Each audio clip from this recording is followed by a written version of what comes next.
Hello, my old school soul food family. Chef Jeffrey back with another video. All right, y'all. We continuing the Thanksgiving items here. Here's another important item, y'all. Get your paper and pens and pads and all that out, because we're going to make some old school cheese sauce. Say that fast 3 times. Old school cheese sauce. Y'all, if you're making mac and cheese, if you're making our gratin potatoes, or potatoes our gratin, however you say it, this cheese sauce is going to put it over the top. What's good about this, you can make this 2 or 3 days ahead of time, put it in the refrigerator the morning of Thanksgiving, even Christmas.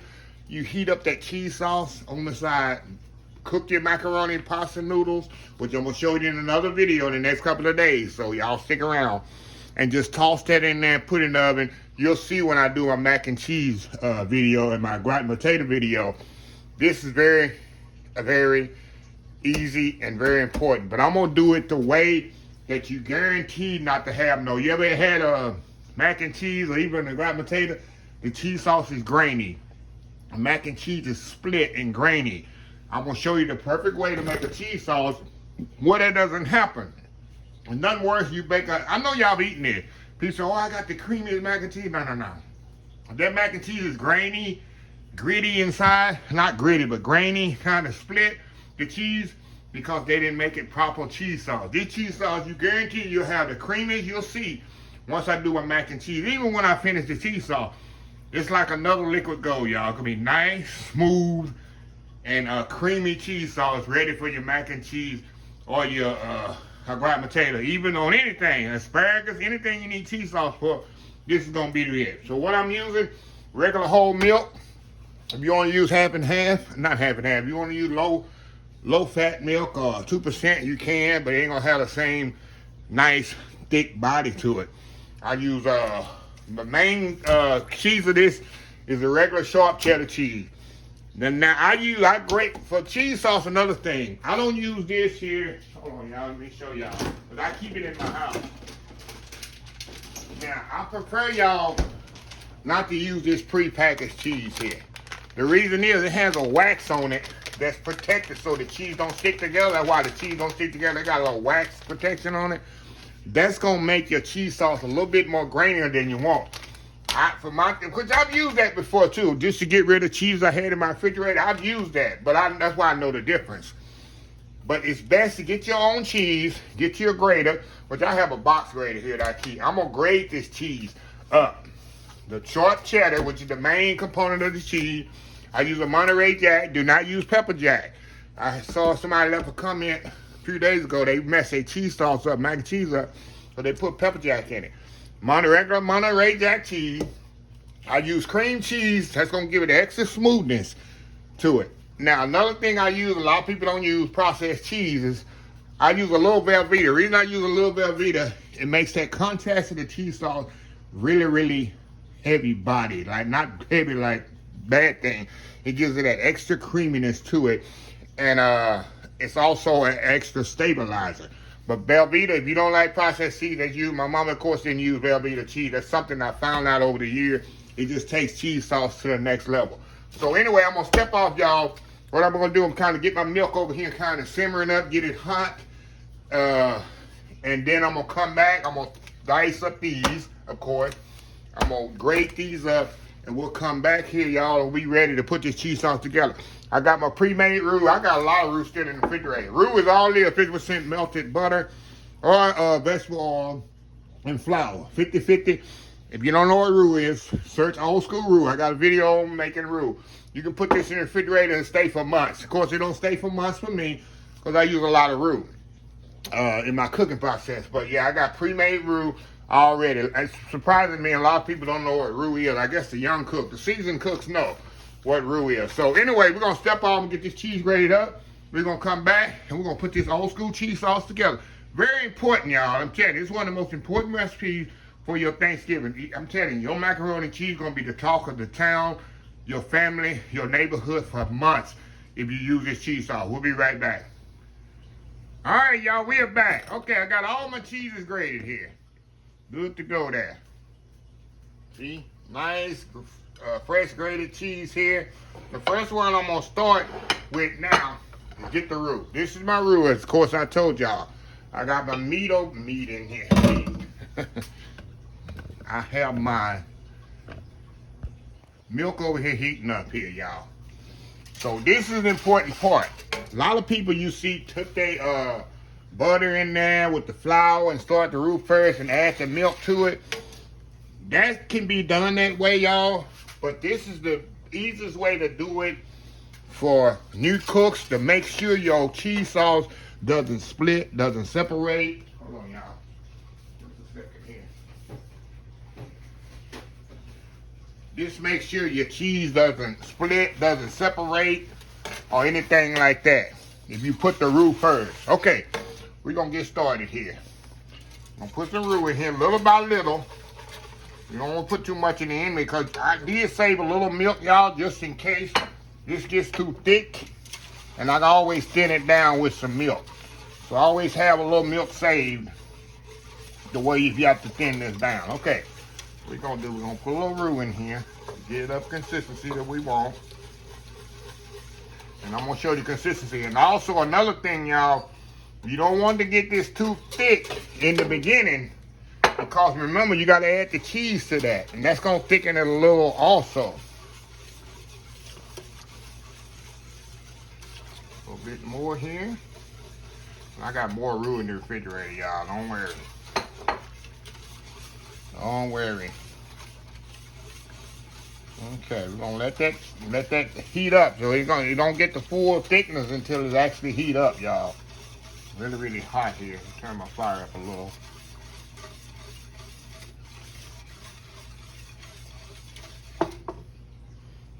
More here and get the rest of this out of here.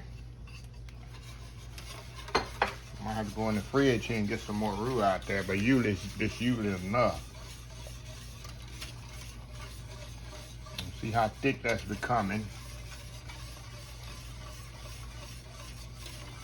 Like I say, it's a process, y'all, but it's a guarantee process. Get the rest of that roux out of there, y'all. I think I got it like I want it. You see how thick that's becoming? It's pretty much as thick as I want it right now. Look at that. See that? Let me get my ladle here where y'all kind of see what I'm doing here. Where y'all kind of see the thickness that you want for right now. See that? That's about as thick as I want. See how smooth it is? It's gonna stay smooth like that the whole process. No lumps, no splits, no nothing. Now we're gonna start adding the cheese. I'm gonna add my jack cheese first. And y'all will see how thick this is gonna get again until the cheese start melting completely. Now I'm gonna turn this down. Turn the fire on low because you don't want it on too high as you add in your cheese. See how thick that's becoming when I added that cheese? But don't worry, it's gonna thin itself back down. And also we have milk to kind of help thin it down too as well.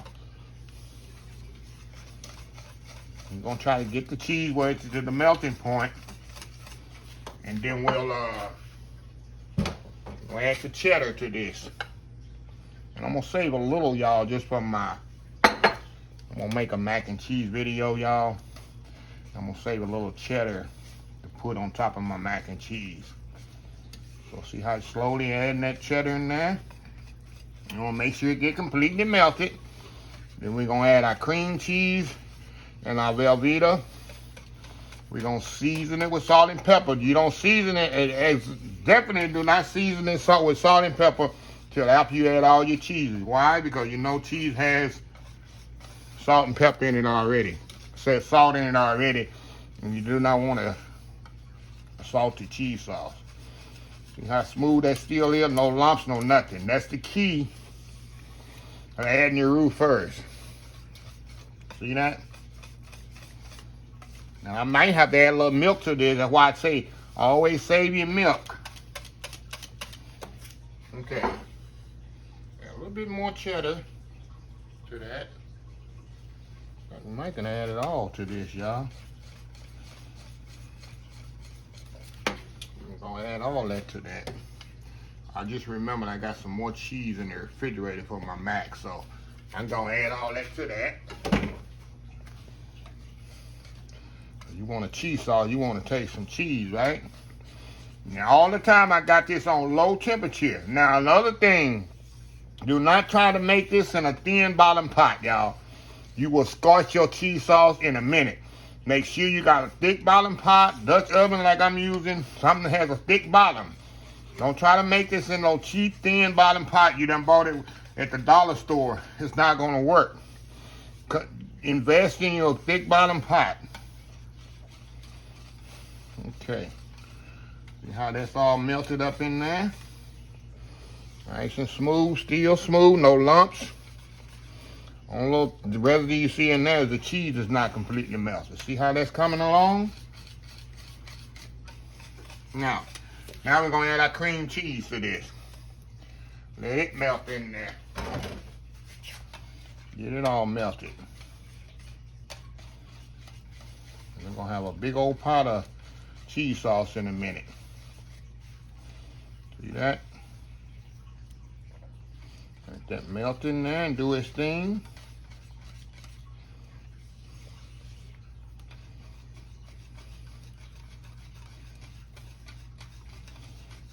I'm telling y'all, this is the go-to cheese sauce. People eat my mac and cheese, they be, oh my God, how you? Yeah, gotta make the cheese sauce first.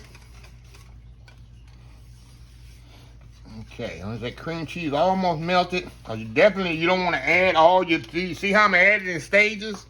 Because you don't want to add all that cheese at one time, and then your temperature go down, then you're going to have a glob of mess. And you're going to be sitting here trying to wait till your temperature come back up. You see how I'm adding in stages? That's very important. Don't add all your cold cheese one time.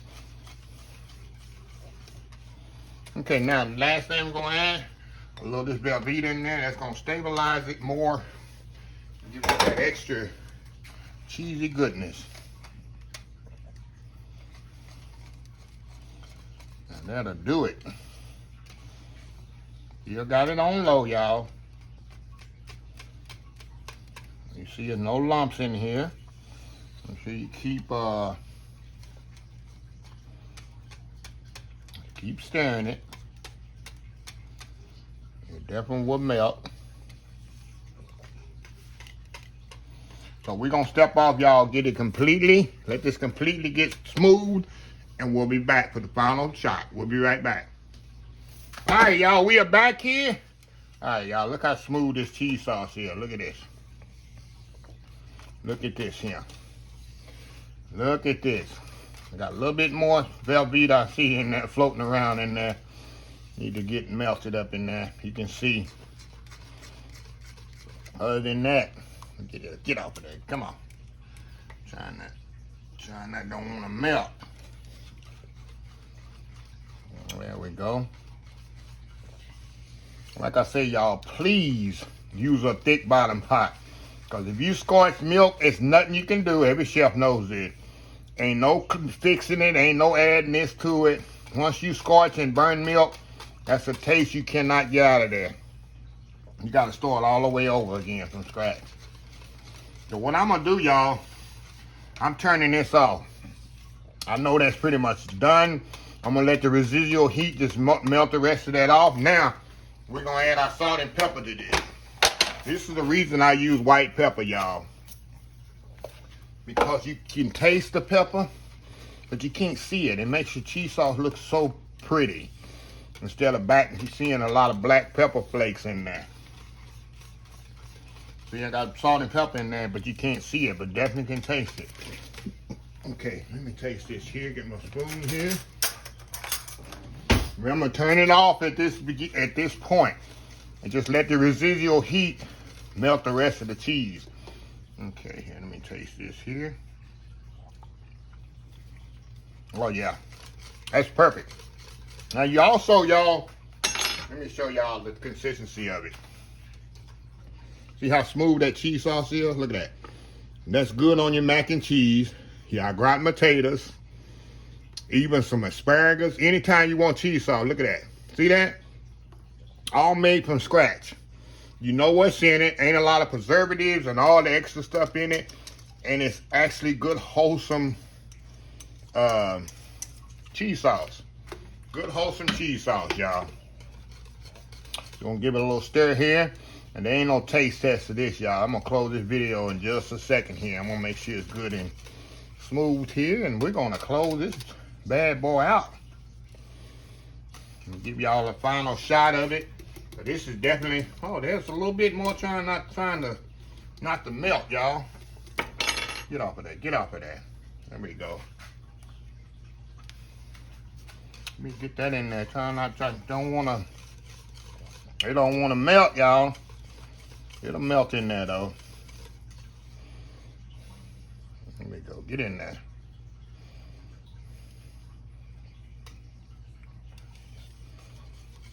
There we go. There we go. So anyway, y'all, let me close this video out. Let me show y'all again. Like I say, what I'm looking for. See that? Just nice, smooth cheese sauce. No lumps, no graininess, nothing. That's what you want in your mac and cheese, your gratin potato. Like I say, in the next few days, come back and I'm gonna have a video on mac and cheese and our gratin potato using this cheese sauce right here. And you're gonna see just how creamy and delicious and awesome this cheese sauce is on mac and cheese. So anyway, let me close this video out. If you like this video, please share, please comment, please subscribe. Please follow my other social media accounts: Facebook, YouTube, Instagram, Twitter, Twitch TV, Pinterest, and oldschoolsoulfood.com. Remember the hashtag 2023, just show some kindness. Old School Soul Food. Until next time, have a blessed Old School Soul Food day, and I will see y'all in the next video. Y'all have a happy, blessed Thanksgiving. Love y'all. Bye.